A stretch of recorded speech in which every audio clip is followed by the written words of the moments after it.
If you love intense HFY stories where humanity turns fear into strength, hit like and subscribe so you never miss the next battle. Your support helps this channel bring you more powerful sci-fi stories full of emotion, strategy, and unforgettable human moments. Forward Operating Shelf 9 had been carved into the ice cliffs of Kepri Ridge by engineers who either hated comfort or considered it enemy propaganda. The whole base clung to the mountainside like a metal wound, its landing pads cut into black stone, its outer walls buried beneath old snow and fresh reinforcement mesh, its corridors humming with heaters that never quite won against the cold. Beyond the blast shutters, the ridge world stretched away in layers of white haze, jagged peaks, and storm fronts that moved like armies deciding whether to spare the living. Master Sergeant Rowan Cade stepped into the squad briefing room with a rescue harness over one shoulder, a medical pack strapped across his back, and the immediate, familiar sensation of being the least welcome object in it. Lieutenant Verk Tal stood over the table hollow with his recon team gathered around him, all lean armor, sharp angles, and the restless arrogance of people who had succeeded often enough to mistake that for control. Sira Ven, the marksman, did not bother hiding her irritation when she saw him. Iran Saul gave him a quick assessing glance and then returned to the mission overlay as if refusing to be caught having an opinion too early. Terk Jho, youngest in the squad and trying too hard not to look young, stared openly at the extra gear Rowan was carrying. Drox Kell leaned back against an equipment crate, saw the drag sling hanging off Rowan's side, and laughed. "That the dead weight they sent us?" he asked. "Looks heavier than I expected." Nobody corrected him. Verk did not smile, but he also did not shut it down, which told Rowan everything he needed to know about how Command had briefed this attachment. Not as help, as obligation. Rowan set his pack down beside the table and looked at the mission display without reacting to the insult, because men who led with contempt usually had very little left once weather and gunfire took the rest. The hollow showed the enemy relay bunker cut into the upper face of Kepri Ridge 7, with approach routes marked in blue, known patrol lines in amber, and the proposed exfil corridor in a thin, confident green that immediately offended him. "That route dies if the weather turns east," Rowan said. Verk looked at him for the first time. "The weather is not turning east." Rowan glanced at the frozen map layer, then at the live pressure graph flickering above it. "Pressure drop says otherwise," Drox snorted. "He's been here 9 minutes and already knows the mountain better than the mountain teams." "No," Rowan said. "I know numbers when they stop pretending to be friendly." Verk folded his arms. "This is a strike mission, Sergeant, not a survival seminar. We insert through the South Ravine, Sierra takes overwatch above the relay spine, Iran blinds the scan net, charges go in, and we extract before local dawn. Fast, clean, done." Rowan nodded once. "And when extraction gets delayed, it won't. What's the casualty carry plan? We are not planning casualties. That is not the same as having a plan for them." The room cooled another degree. Sierra's eyes narrowed. "Command said you were rescue support. That is the diplomatic phrase, yes. Then support. Don't redesign the mission." Rowan rested one hand on the table edge. "I'm not redesigning it. I'm asking what happens when the mountain, the enemy, or your own timing decides it doesn't care about your clean version." Terk shifted, glancing at the weather feed as if he wished he had checked it first. Iran quietly expanded the pressure chart and frowned. Drox noticed and pushed off the crate. "We don't need a human nursemaid telling us how to walk downhill." Rowan looked at the heavy gunner's oversized cannon pack, then at the 5 spare drums clipped to his harness. "You are carrying too much ammo for a mission you keep calling fast and clean." Drox's expression hardened. "And you're carrying rope, splints, and thermal wraps like we're going camping." "No," Rowan said. "Like I plan to bring people back if the first idea goes bad." Verk's jaw tightened. "Enough. We are burning deployment time on hypotheticals." Rowan reached over, keyed the exfil route, and pulled the path wider until the terrain profile showed what the lieutenant had chosen not to highlight. A narrow ice shelf above a dead drop, 2 exposed ridge turns, 1 chokepoint visible from the enemy's backup firing angle, and no secondary descent line once the storm front closed. "This is not a hypothetical," Rowan said. "This is a beautiful way to lose blood in public." Iran spoke before Verk could. "Backup relay signature here," she said, pointing lower into the mountain. "That wasn't in the first pass." Verk leaned in. "Can you confirm? Not from here. Could be buried infrastructure." could be old mining junk. Rowan did not miss the could be in her voice. Or it could be the thing that makes your simple raid stay alive long enough to become a retreat. Drox looked between them with visible annoyance. You all hearing yourselves? We're letting the dead weight right the mood. Rowan's mouth moved by half an inch. Dead weight doesn't usually arrive with foldable drag harnesses. That's just weight with foresight. Terk almost smiled, caught himself, and went red under the collar. Verk noticed that and disliked it. Sergeant Cade, he said, voice flat now, you are attached to this squad because Command wanted casualty assurance on a mission they judged high risk. Fine, carry your extra gear. Run your rescue drills in your head, but when we are on the ridge you follow my tempo. Rowan met his eyes. Gladly, right up until your tempo starts killing people. Sierra let out a breath that might have been a laugh if contempt could laugh. You really think we're going to need you? Rowan clipped a fresh thermal cartridge into his pack without looking at her. I think mountains don't care what elite units think of themselves. Silence sat over that for a moment. Outside, the wind struck the shelter wall hard enough to make the light strips hum. Then the deployment alarm sounded, low and ugly through the room speakers. Verk straightened. Gear up. The squad moved at once. Whatever they thought of Rowan, they were professionals when motion replaced opinion. Sierra sealed her rifle case. Erin stripped the hollow down to root essentials and pushed the data to everyone's visor stack. Terk checked his charge loops twice.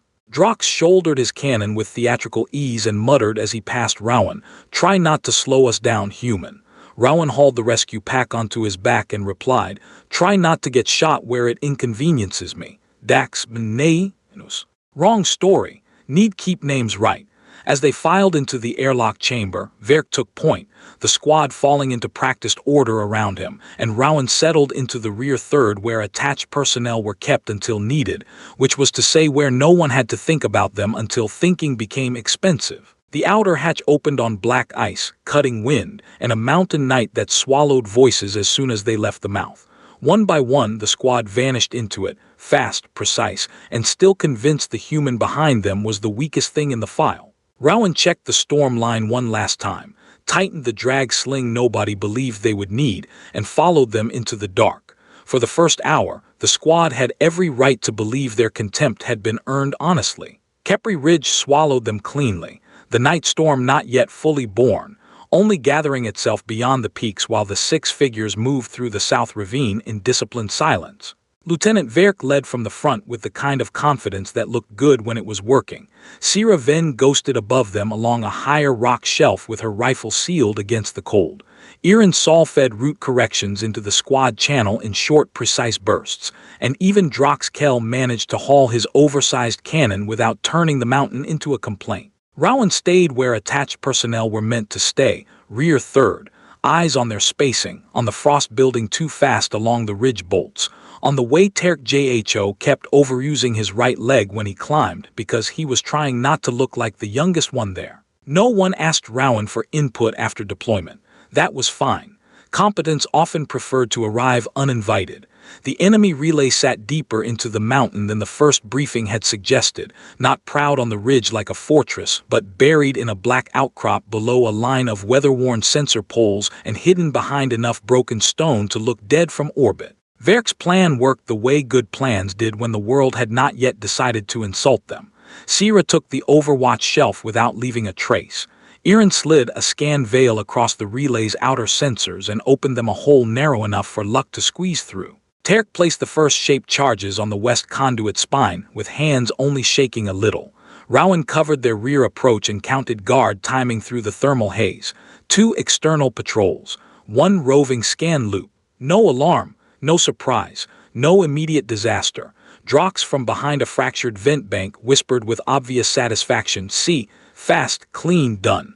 Rowan watched the wind move over the ridge lip above them and did not answer. Fast and clean had a way of sounding like famous last words when said too early. The charges went in on schedule. Erin confirmed relay blindness. Sierra dropped 1 guard with a suppressed shot so controlled it felt less like violence than subtraction. Verk signaled withdraw in 4 fingers and 3 smooth motions. Then the mountain changed its mind. The first thing that went wrong did not look wrong enough. A buried signal lamp lit under the east ridge where no relay node should have existed at all. Erin saw it half a second before Rowan did, and her voice sharpened in everyone's ear. Secondary transmission source, not in the intel pack. Verk turned toward the mountain face. Can you cut it? Not from here. Rowan was already moving toward Terk's charges. Then we just told the whole sector we were present. Drox hissed. You don't know that. Rowan pointed with 2 fingers toward the buried lamp, then toward the far ridge where shadow shapes were already shifting in response. That is what secondary transmission source means when you're behind enemy lines and intelligence got lazy. Verk did not waste time denying it. Compress exfil. Move. The squad pivoted out cleanly enough, but the hidden relay had done what hidden relays were built to do. It bought the enemy minutes. On mountain worlds, minutes were often another word for casualties. They were halfway up the extraction slope when the first return fire cut across the ravine from a bunker none of them had mapped. The burst hit high, not accurate enough to kill, only to force movement at the worst possible angle. Terk slipped. His boots skidded on black ice, and then his whole body went sideways into the rocks with a sound Rowan hated because it meant joint before blood. The young commando bit back the first cry and failed on the second. Ankle, he gasped. No, lower, lower. Verk dropped beside him. Erin checked the ridge line. Sierra's voice came through from above, calm but tighter now. 3 contacts moving from east blind, maybe 4, Drox swore. We carry him and run. Rowan was already on one knee by Terk, gloves off, hand at the boot seal, then the shin, then the calf. No, we don't run, he said. We move with one compromised leg and a storm front closing from the east. Drox looked at him like he had personally invented bad news. That is the same thing with more words. Rowan cut Terk's lower pants seal open, checked the swelling, then looked up. Fracture line starting, tendon may be spared if he stops trying to be brave at it. Terk sucked in a breath. I can walk. Rowan did not even look at him. Of course you can, poorly, for about 8 minutes. Then you become a body everybody resents. Verk's patience was thinning. Sergeant, Rowan looked up. He's not dead. That's the good news. The bad news is your extraction route just got slower than the enemy response. A second burst hit the rock above them and sprayed ice down over their helmets. Sierra fired back immediately, buying them the width of one breath. If you are done arguing, she said into comms, the mountain is becoming impolite. Rowan hauled Terk upright against a stone shoulder and started stripping gear from him with fast-practiced hands. Spare charge pack off, ammo redistributed, med wrap on, temporary brace tight. Then he looked at Drox's cannon and the 5 spare drums still hanging from the gunner's harness. Drop 2, Drox stared. No, Rowan did not raise his voice. You are carrying 12 kilos of optimism and we just lost speed. I need the rounds. You need a functioning spine more. Human, Rowan stood, took 1 step into Drox's space, and for the first time all night let the tone show beneath the calm. You can carry pride or your teammate. Pick one before the mountain picks for you. For 1 clean second nobody moved. Then Verk, finally hearing the truth under the insult, said, Drox. Drop 2. The heavy gunner obeyed with visible hatred. Erin looked toward the ridge sky and went pale beneath the visor glow. Weather just turned. Rowan followed her gaze. The storm front he had warned them about was no longer a shape on distant peaks. It was coming across the pass in hard white sheets, fast enough to erase their green exfil line before command even finished arguing about delay. The squad channel cracked and then broke into static. Extraction Command was trying to answer from somewhere far below the mountain and losing the fight to weather. Terk tested his weight and almost collapsed. Rowan caught him under one arm before the fall turned into a scream. Verk swore under his breath. Can you get him moving? Rowan looked at the ridge ahead, then at the path behind, then at the storm rolling in to close both into something much smaller. Yes, he said, just not the way your briefing promised. He shifted Terk's arm over his shoulders, handed his own rifle to Erin without ceremony, and hooked the drag sling from his pack into his belt. Drox stared at him. Sierra stopped shooting long enough to glance down from Overwatch. Even Verk looked stunned for half a second. Rowan settled Terk's weight, checked the brace once more and said, Congratulations. I'm the dead weight carrying all of you now. Move. The mountain took command away from Lieutenant Verk Tal in 3 brutal seconds and then refused to give it back. The first artillery round did not land on them.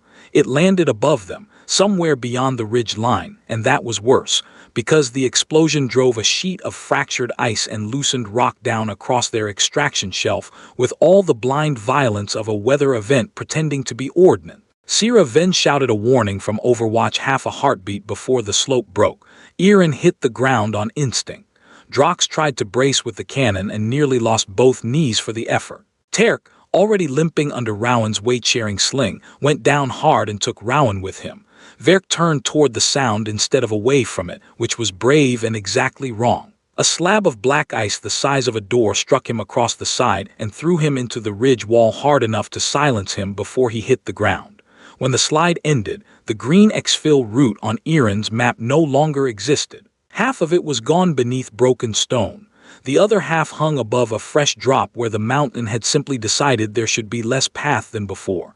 Lieutenant, Sierra came off the upper shelf faster than Rowan had expected from her, dropping to Verk's side while Aaron tried to raise command through a comm that had become mostly static and hope. Drox got his feet back under him and looked over the ruined shelf with naked disbelief. That was our way out. Rowan pushed himself up on one knee and checked Terk first because the living always deserve triage before despair. Brace still holding. Leg worse but not catastrophically worse. Good enough for movement, bad enough to matter. Then he crossed to Verk. The lieutenant was conscious in the untidy way injured officers often were, one eye open, one closed, breathing shallow, trying to rise on anger before his body had voted. Rowan put a hand flat against his chest and kept him down. Don't. Verk blinked through pain. Status. Rowan checked pupils, ribs, shoulder line, and the blood starting to seep under the collar seal. You got lucky in all the least satisfying ways. Concussion probable. Left shoulder compromised. Breathing says you've got cracked ribs, not punctured lung. Yet, Verk tried to sit anyway. Rowan stopped him again. That was me saying don't with more details. Another burst of enemy fire cracked across the ridge from farther east, not aimed well enough to hit, only close enough to keep them low and moving badly. Sierra fired back twice and shifted position. They're not rushing, she said. They know we're pinned. Aaron finally got a signal through and hated the answer immediately. Exfil command confirms bird delay. Storm wall across lower pass. Earliest window is 43 minutes. Drox turned on her. We do not have 43 minutes. I am aware of time, Aaron snapped. The shuttle apparently isn't. Verk gritted his teeth and pushed up onto one elbow. We hold here, re-establish formation, and make for the low pass when the bird clears. Rowan looked at him for a long second. No, silence hit the ridge harder than the wind. It was not the word itself. It was the tone. Rowan did not sound insubordinate. He sounded finished, pretending the plan still existed. Verk's good hand tightened in the snow. Sergeant. Rowan pointed first at the shattered extraction shelf, then at the storm line boiling over the far peaks, then toward the east where the enemy had begun to probe instead of press. The low pass is dead. They know it, the weather knows it, and if we limp 5 bodies toward it because the briefing says we should, all we do is help them recover our names. Drox stared. You don't get to call that. I just did. You're attached support. Rowan looked at him without heat. Yes, and right now attached support is the only one on this ridge thinking past the next 10 minutes. Sierra glanced from Rowan to the ruined shelf and for the first time since deployment did not disagree immediately. Aaron brought up the topographic overlay again, fingers moving fast despite the cold. There's an old survey line northwest, she said, half buried, barely on the archive map. Rowan was already nodding. That's our road. Drox gave a harsh laugh. That isn't a road. That's a maintenance scar. Exactly. Which means artillery doesn't bother with it and proud officers don't choose it. Verk tried to stand and nearly blacked out for the effort. Rowan caught him under the good arm before he hit the slope. The lieutenant's face went white with the realization he was no longer an injured commander in control of a difficult mission. He was a casualty with opinions. If we break west, he said, fighting to keep his voice level, we lose line of sight to the pass and command. We already lost the pass. You are overstepping. Rowan adjusted the drag harness hanging from his pack and met his eyes. Maybe, but if Rank wants this squad dead on schedule, Rank can come say it in person. That should have started a fight. Instead, it broke something else, something subtler and more important. Nobody defended the old route. Not Sierra. Not Aaron. Not even Drox, who opened his mouth, then looked at Terk, trying not to cry out every time the wind shifted against his leg, looked at Verk, barely vertical, looked at the shelf that no longer went where it promised, and decided contempt had become a luxury item. Rowan took that silence for consent because mountains preferred action over democratic procedure. He stripped Verk's command slate, handed it to Irin, redistributed weight without asking permission, and locked the second drag sling across his own chest. "New rules," he said. "Nobody walks for pride. If you're fading, say it before I have to notice. Ammo discipline starts now. Heat checks every 6 minutes. Sira, you own our eyes. Irin, you own the map and the lies it tells. Drox, if you fire that cannon, it better buy us distance worth carrying it for. Lieutenant, you stay awake and argue with me later." Verk, pale and furious and lucid enough to know the truth when it stepped on him, gave one short bitter nod. Rowan hauled Terk's weight tighter against his side, dragged Verk upright with the other arm, and turned the squad toward the half-buried survey scar disappearing into storm haze. "Move," he said. Then, because he was still Rowan and pain had never improved his temperament, he added, "If anyone wants to call me dead weight again, do it while I'm carrying you. I like context." The survey line was not a path so much as an old argument somebody had once had with the mountain and lost. It cut across the western face of Khepri Ridge in a half-buried scar of anchor bolts, fractured grating, and narrow ledges that looked safer from a distance than anything honest should. Snow had swallowed most of the original marking, and the storm was doing its best to erase the rest. Rowan took them onto it anyway because bad routes only mattered after you ran out of worse ones. Terk moved in a drag sling now, his weight split between Rowan's shoulders and the tension line looped around Rowan's waist. Verk walked because pride insisted, though every third breath betrayed the ribs he kept pretending were suggestions. Sira ranged ahead and above where the rock allowed, less sniper now than their eyes against a world turning white. Irin stayed near the center with the root slate clutched in both hands, chasing dead topography through static and archive ghosts. Drox hauled the cannon with fewer rounds and no jokes. Nobody said dead weight again. The wind was too busy saying it for them, striking sideways, needling into seals, turning breath into ice before it left the face. Rowan counted heat loss the way other men counted ammo. "Check gloves," he said. "Flex fingers." No one answered at first because nobody liked being spoken to like a casualty waiting to happen. Rowan repeated it anyway. That wasn't a conversational offer. Irin flexed first, then Terk, then Sira without complaint. Drox looked insulted that his hands should require verification, but he flexed them too. Verk stumbled on a buried seam and caught himself on the wall. Rowan looked over once. "How many fingers?" "All of them." "Good, keep hating me later." Terk, half delirious from pain and cold, made a weak sound that might have been laughter. Rowan took that as a good sign because if a soldier could still be offended by a rescuer, he was not finished yet. The first real break in them came an hour into the retreat, when the storm finally closed hard enough that even Sira lost the ridge below them for 7 seconds. On a clean day, 7 seconds was weather. On Khepri, it was a future.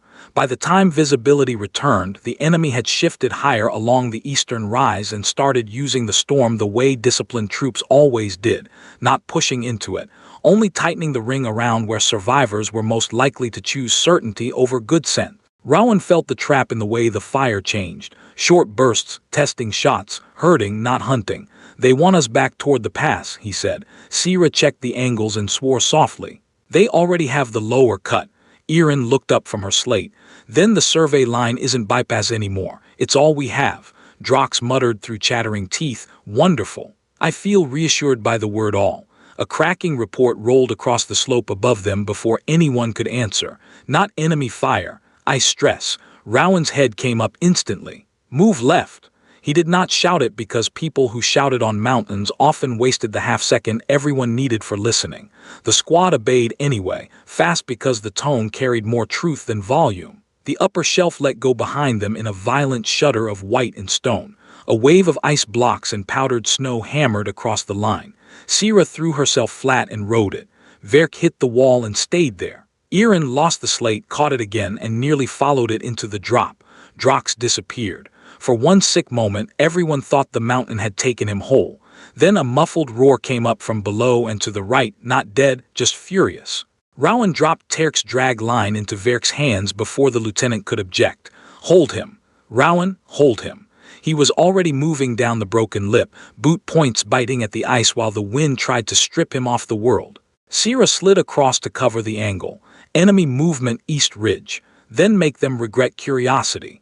Rowan found Drox 10 meters below, wedged in a collapsed pocket under a rib of fractured grating and frozen debris, one leg buried to the hip, cannon lost somewhere deeper under the slide. The heavy gunner's helmet had cracked across the visor edge, and his first instinct on seeing Rowan was not relief. It was shame. "Leave me," he said at once, teeth blood bright against the storm light. "I'm the weight now." Rowan set both gloved hands against the bench support, tested the load, and answered without looking at him. "No," Drox laughed once, raw and ugly. "That's not strategy. Neither was calling me baggage, but here we are." Another enemy burst cracked overhead, closer now, and Sierra's reply came sharp from above. "You have 30 seconds before this becomes a team obituary." Rowan drove a collapsible anchor into the ice, clipped his rescue line through the buckle at his belt, and wedged his shoulder under the bent grating. The move lit old scars down his back like fuse wire. "When I say pull," he told Drox, "you pull with the leg you still own." Drox stared at him through the cracked visor. "Why?" Rowan grunted against the steel and snow. "Because I'm not carrying your stupid opinions and your body if I can avoid the first." The support shifted by one painful inch. Drox sucked a breath through his teeth. "You really are a bastard." Rowan strained harder. Professionally. It took all of them to get Drox out. Sierra dropped from cover long enough to take the line. Irin braced the anchor. Even Verk, white-faced and angry at his own uselessness, hauled with his good arm while Terk tried not to black out beside him. When the buried leg finally tore free, Drox screamed once and then bit the rest of it back. Rowan caught him before the slope could reclaim him. The gunner was heavier than Terk, slower from pain, and trying too hard not to become grateful. Rowan hated gratitude in the field. It made people sentimental before they were safe. He splinted the leg with 2 snap support strips and a thermal wrap, drove a pain injector into Drox's suit seam, then looked up at the ridge. The enemy was closer. The survey line ahead had narrowed into a black notch under an overhang of basalt. A cave if one was charitable, a defensible crack in the mountain if one was honest. "We hold there," Rowan said. Verk frowned through the snow. "That's not extraction." Rowan hauled Drox into the second drag harness and clipped both wounded men into a stagger line behind him. "No," he said. "It's surviving until extraction becomes interested in us again." Sierra checked her remaining magazines. Irin retrieved the root slate from under a drift and finally stopped pretending the signal would improve. Terk leaned his head back against the rock, pale and shaking but still conscious. Drox, lashed into the sling, looked at Rowan with a face stripped of mockery by cold and pain. "You came back," he said. Rowan tested the harness load once, then started dragging them toward the cave. "Yeah," he said, "try not to make a religion out of it." Behind them, through the thickening white, enemy shapes began to gather at the edge of rifle range, and ahead of them the dark mouth of the cave waited like the next bad decision that might still keep them alive. The cave was not a cave in any generous sense.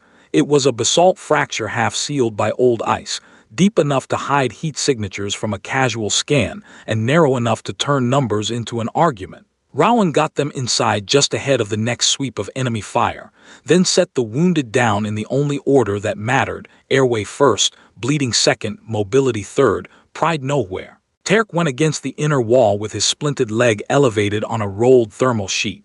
Verk sank beside him, one hand pressed to his ribs, still trying to look like a lieutenant and succeeding only from the neck up. Drox came down harder than he meant to and hissed through his teeth when the broken leg shifted. Sierra took the mouth of the fracture with her rifle, and Irin dropped beside Rowan while he unpacked the gear everyone had laughed at in briefing. "Status," Rowan said. Sierra checked the storm through the scope and answered without taking her eye off it. "They lost us twice in the whiteout and found us twice again. That means they know the survey line and they know nobody chooses it unless everything else is dead." Irin stripped open the comm unit and swore under her breath. "Long range is gone, short range beacon maybe, if I can get clean elevation." Verk tried to sit straighter. "We hold here until the exfil window opens." Rowan looked at him. "No," Verk's mouth hardened. "Sergeant." Rowan pulled a compact injector from the med pack and handed it over. "Take this for the ribs before the cold makes the decision for you. Answer the order." The order is based on a shuttle not here and a cave that becomes a grave the second they walk mortars onto this slope. He turned to Erin. What's the nearest high point with line of sight? Erin brought the topographic ghost map up with shaking fingers. There's an old survey beacon ridge northwest, 400 meters, steep, open, exposed. Rowan nodded. That's where we die less. Drox let out a rough laugh that hurt him enough to make him stop. Now I hear the famous human optimism. Rowan strapped a second drag harness across his chest. My optimism is that all of you are still arguing. The enemy found the cave sooner than Rowan wanted and later than he feared, which on Kepri counted as grace.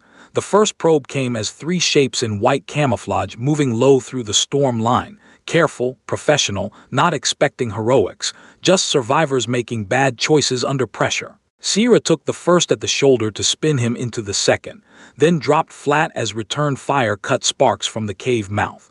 Drox reached for the cannon by instinct and Rowan's hand closed over the barrel before he could shoulder it. Not yet, Drox glared. That's what the weapon is for. No, Rowan said. That weapon is for buying us something worth carrying it after. He handed Sierra two folded thermal sheets instead. Hang them on the outer rock when I say. She looked at him once and understood before anyone else did. Erin saw it half a second later and almost smiled despite the cold. Rowan laid out the rest of the rescue gear in the cramped dark like a man dealing cards nobody had wanted until the rules changed. Flare decoys, rescue line anchors, med injectors, thermal masking strips. Avalanche charges meant for terrain denial, not demolition glory. He checked each piece once, then looked at the squad. New route. We break from here in pairs. Sierra and Erin first to the beacon cut. Verk and Terk next. Drox with me last. Drox stared. On that leg? Yes. You serious? Rowan clipped the drag sling to the gunner's harness. No, I'm deeply whimsical under artillery. Another burst hit the ridge above them and dust snowed down from the cave roof. Rowan did not raise his voice. Listen carefully. The enemy thinks we're pinned and cold enough to get stupid. We are going to disappoint them.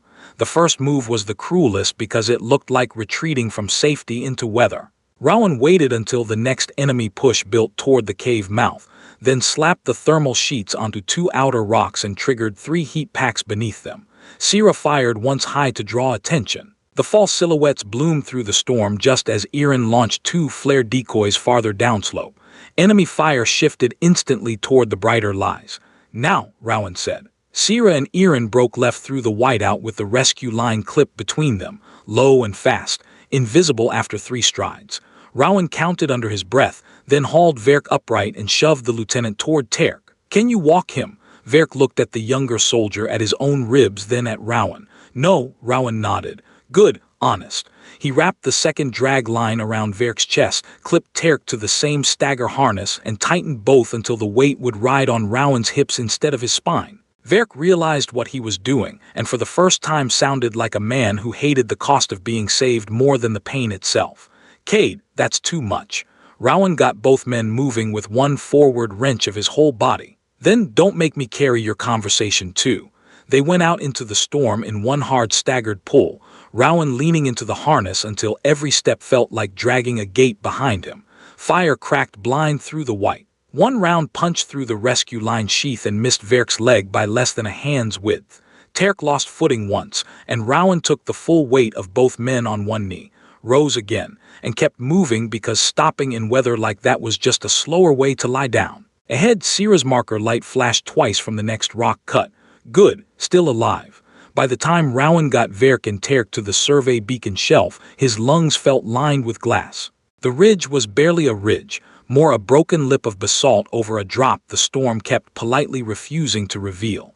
Sierra and Erin had already stripped the ice off the old transmitter housing. Erin's fingers were so numb she was using both palms to steady the uplink spike. I need height and 30 seconds without being shot at, she said.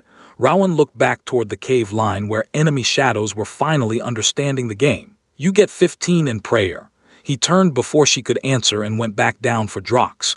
The gunner was waiting where Rowan had left him, cannon beside him, legs strapped hard, face gone gray with pain and cold. You came back, Drox said, not mocking now, just stating the fact like he was still trying to fit it into the world.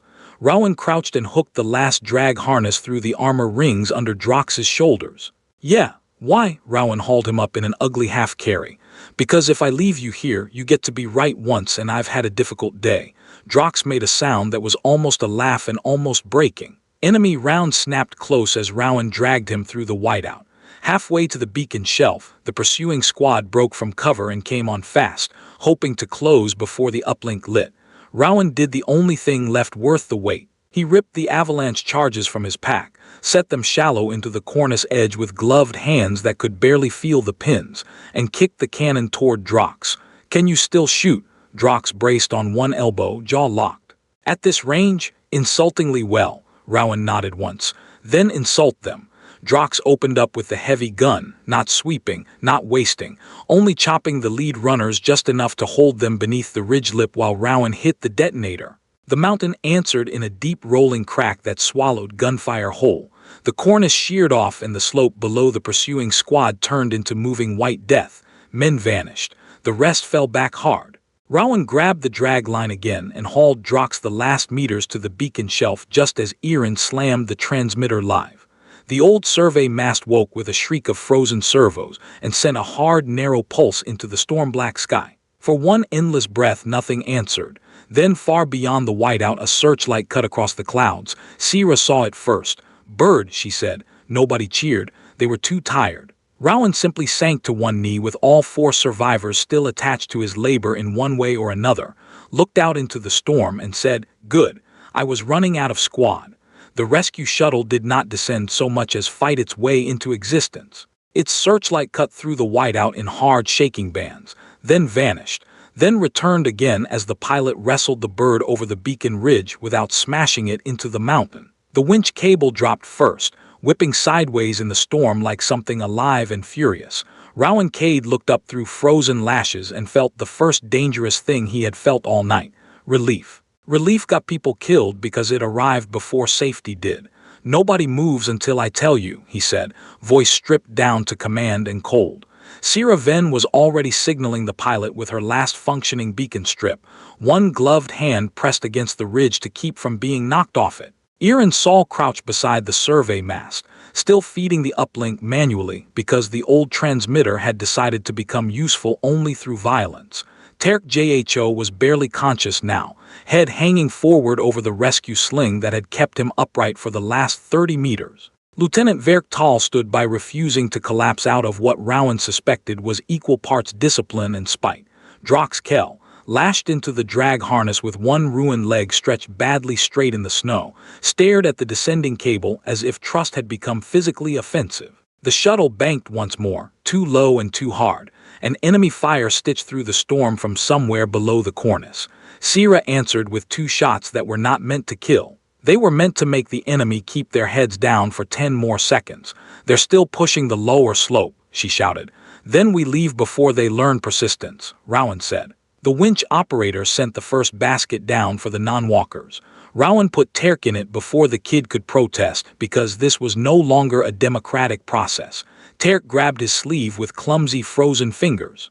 "Don't leave the others." Rowan tightened the restraint straps across his chest. "If I was going to start leaving people, it wouldn't be this late in the evening." Terk tried to laugh and failed into a cough. The basket lifted him into the storm and out of sight. Rowan did not watch it go. He was already on Drox, cutting the drag harness free and re-rigging it for lift transfer. The gunner's face had gone beyond pain into the quiet, dangerous place where men stopped believing their own weight was worth the effort. "You should send the lieutenant next," Drox said. Rowan ignored the suggestion. "Can you hold the rail?" "Probably." "That's not a useful answer." Drox looked at him through ice and blood and exhaustion. "No, but I can fake it convincingly for 30 seconds. Rowan's mouth moved by maybe a fraction. "There's the charm everybody kept hidden from me." He and Verk got Drox into the second lift cradle together, one on each side. Verk nearly lost his footing when his ribs locked up under the strain. Rowan caught the lieutenant by the harness collar before the mountain could claim another vote. "You're done standing on principle," he said. Verk's face tightened. "You are not giving me orders after extraction." Rowan shoved him toward the next cable position. "Then recover fast and file a complaint." The enemy fire came closer with each lift cycle, not wild, not desperate. Disciplined men trying to turn a rescue into a body count before the weather erased them from the ridge. That professionalism irritated Rowan more than panic would have. He respected it enough to hate it. Sierra burned her last full magazine covering the second and third lifts, then switched to careful single shots.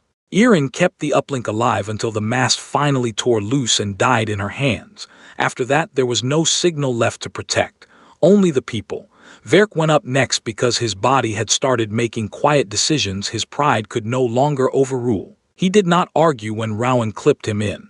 That was how Rowan knew the ribs were worse than he had said. As the cable tightened, the lieutenant grabbed Rowan's wrist with surprising strength. "You were right about the pass," he said. Rowan looked at the cable, not the man. "Yes, I should have listened. Also yes." Verk let out one harsh breath that almost became a laugh. "You really are impossible." Rowan slapped the release catch on the harness. "Get in line." The basket hauled him into the storm. That left Rowan, Sierra, and Erin on the ridge. Enemy shapes were climbing again through the white, closer now because they knew the window was closing. Sierra checked her last sidearm mag and said, "This is where you tell me you've been hiding another miracle in the pack." Rowan looked down at the torn open rescue kit, the spent injectors, empty thermal sleeves, broken line anchors, and one final avalanche marker he had not used because saving one trick for the end was not pessimism. It was professionalism. "No miracle," he said, "just one last rude idea." Erin saw the charge in his hand and immediately understood too much. "That ledge is unstable." "Yes, we're standing on it." "Also yes." Sierra looked between them. "I dislike both of you right now." Rowan handed Erin the last uplink battery. "Get in the basket when it comes back. You too, Vin." Sierra's eyes narrowed. "Not without you." "That's adorable." "Still no." The basket dropped through the storm again, swaying violently. Rowan planted the avalanche charge into the fractured lip below the enemy's climbing route, set the delay for 12 seconds, and physically shoved Erin into the basket before she could say something principled and useless. Sierra followed because staying on the ridge would have forced Rowan to waste time lying to her.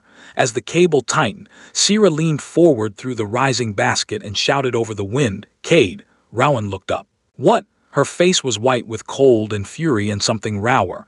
"Don't make us survive you." The basket lifted before he could answer properly, so he gave her the only truthful thing he had. "No promises." The charge went off low and mean. Not a grand explosion, just enough to break the lip and send a slab of snow, ice, and buried stone slamming down across the enemy's climb route. The ridge shuddered. So did Rowan's knees.